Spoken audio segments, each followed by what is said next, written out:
तो बड़ी एक जिसे कहते हैं ना अचंभे की खबर है और वो ये है कि पाकिस्तान के जो फॉरेन एक्सचेंज रिजर्व्स हैं वो अफगानिस्तान से भी नीचे चले गए हैं। अब ये तो हमें समझ आ रही है कि पाकिस्तान डिफॉल्ट नहीं कर रहा। देखिए आरजू, पाकिस्तान कुछ चारों तरफ से मसाइल में घिरा हुआ है। पाकिस्तान इस वक्त ना सिर्फ इकनॉमिकली, मॉरली, अखलाकियात के जनाजे रोजाना निकलते हैं, डिफेंस पॉइंट ऑफ व्यू से करप्शन पीक पर है हर चीज की, जिसकी वजह से हालात आपके ये हैं करप्शन की वजह से कि आपके फॉरेन रिजर्व जो है लगभग 6.5 बिलियन के रह चुके हैं। और आपके जो डार साहब हैं वो तो कहते हैं नहीं जी साहब अच्छे की रिपोर्ट है। अगर इसका विजन और इसकी ये जो बयान इसने दिया है, अगर ये सच्चाई पे मबनी है और खुलूस नीयत के साथ है तो पाकिस्तानी अवाम उसके साथ खड़ी है, कर रहा है तो हम उसके साथ हैं। बिल्कुल सही। पाकिस्तान जिंदाबाद। सारे ताली हो गए। बहुत प्यारी बात की आपने, बहुत जबरदस्त। अगर मैं फर्स्ट ऑफ ऑल तो नरेंद्र मोदी का जो पैगाम है ना, ये कोई एटम की जंग का नहीं है या बंदूक की जंग का नहीं है। जो उन्होंने जंग कही है ना वो कहना चाहेंगे जी। बात तो उनकी ठीक है, हम ना तो फ़लस्तीन और इसराइल हैं कि आपस में लड़ते रहे, हमारे और बड़े मसाइल हैं जंग के अलावा। बाकी भी उनकी पॉपुलैरिटी हाई है, गो कि हिमाचल प्रदेश में वो पोजीशन उनकी मजबूत नहीं है और कांग्रेस आगे जा रही है।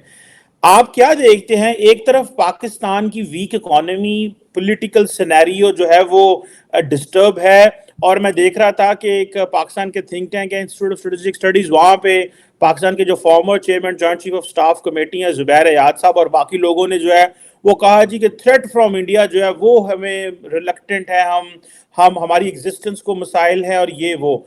आप कैसे देखते हैं, एक तरफ मजबूत मोदी, दूसरी तरफ कमजोर इकोनॉमी, पॉलिटिकल पोलराइजेशन, और का बयान है जिसमें उसने पाकिस्तानी अवाम को मुखातिब करके कहा है, क्या नौजवानों लड़ाई करें, किसके खिलाफ? बेरोजगारी के खिलाफ।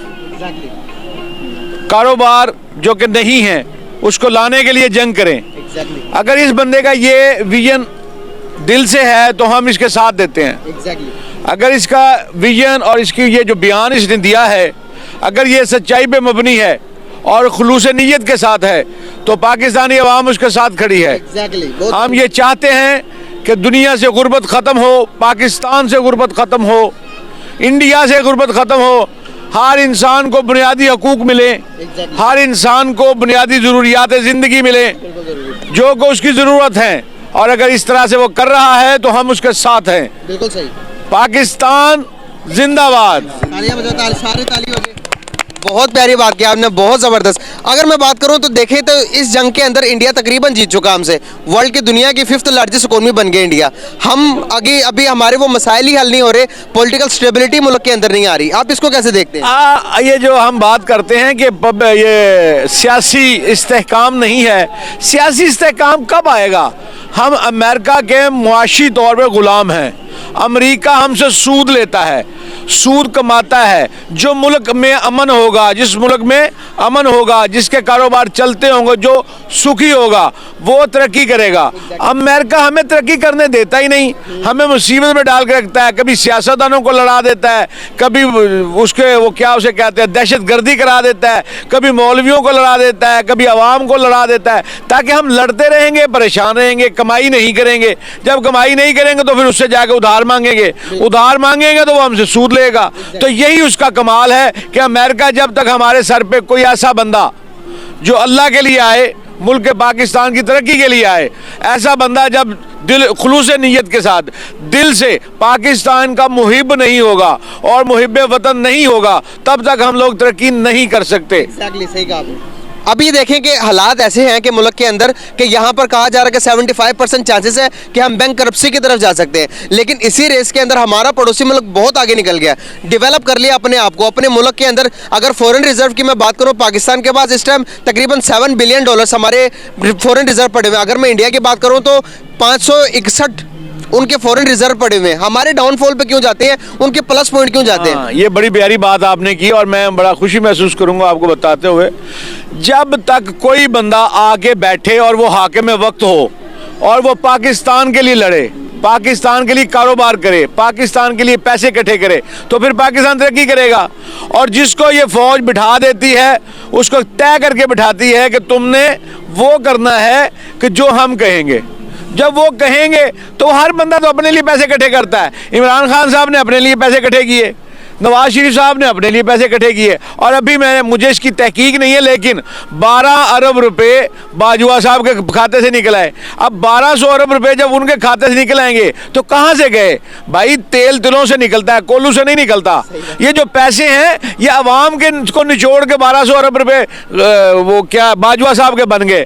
तो जब ऐसे लोग आएंगे तो हम इंडिया का मुकाबला कैसे कर सकेंगे?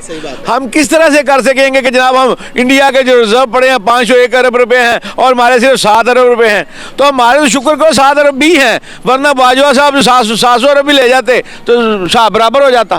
बिल्कुल सही सर। फ्रीडम ऑफ स्पीच है पाकिस्तान में? जी फ्रीडम ऑफ स्पीच कहने की हद तक है, करने की हद तक नहीं है। जो बंदा कुछ कह देता चुक के लै जाते हैं। कौन चुक के लै जाते हैं? ये सारे पता ही कहते हैं जी फ्रीडम ऑफ स्पीच है, कोई नहीं है। हो सकता है कल मैं भी ना लबा। नहीं आप इसी तरह रहेंगे सर। बेसिकली आज अब मैं बात ये करना चाह रहा हूँ, जिस तरह की वीडियो मैंने आपको दिखाई, पॉजिटिव जेस्चर दिखाने की कोशिश की हमारे पड़ोसी मुल्क की, दोनों तरफ मोहब्बत पैदा करने की कोशिश की मैंने। इस तरह की वीडियो आपने कभी सोशल मीडिया पे देखी हो, पाकिस्तानी मीडिया ने आपको दिखाई हो कि इंडिया की तरफ से पॉजिटिव मैसेज देखा हो? नहीं, मैंने कभी नहीं देखी, बल्कि मैं हैरान हो रहा हूँ। ये अगर इंडिया कह रहा है, ऐसा नहीं है कि मोदी बोल रहा है और पीछे किसी की आवाज़ और हो। मुझे तो इसी तरह से लग रहा है, क्योंकि इस तरह से पहले मैंने कभी नहीं देखी कि इंडिया हमारे लिए अच्छा बोले या इंडिया इखलाकी तौर पे अच्छा बोले, ऐसा कभी नहीं हुआ। पॉलिटिकल साइंस में काफी अरसे से शुरू से ये कहता था कि जमहूरियत जो है, असल जमहूरियत जो है वो एक फिक्शन बन के रह चुकी है। अगर कहा जाए तो मैं इसको डिफाइन करता था, it's a rich mains club, कि सिर्फ अमीर लोगों का शुगल है जमहूरियत इस वक्त। अब गुजरात में मोदी साहब का जीतना कोई नई खबर नहीं थी, बल्कि पूरे इंडिया के अंदर मोदी साहब का जीतना मेरे लिए कोई न्यूज नहीं होगी। अब उसके मैं कहना ये चाहूंगा कि गुजरात के हवाले से दो लोग हैं, अडानी और अंबानी। मेरे ख्याल में 70% Indian business is owned by these two people, both of them from Gujarat. दूसरा, गुजरात के अंदर जिस तरीके से इस दफा फिर उन्होंने एक जिस तरह नारा लगाया है कि देखो हमने मुसलमानों को कितना मारा था कि दोबारा हिल नहीं सकते।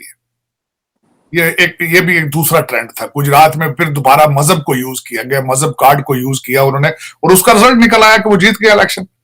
देखिए उनका और दूसरा, देखिए ये तो मैंने बिजनेस पॉइंट ऑफ व्यू से बता रहा हूं कि मोदी साहब ने ज्यादातर अपने अफसरान अपने आसपास जो हल्का है वो गुजरात से रखा है, क्योंकि ही इज फ्रॉम गुजरात।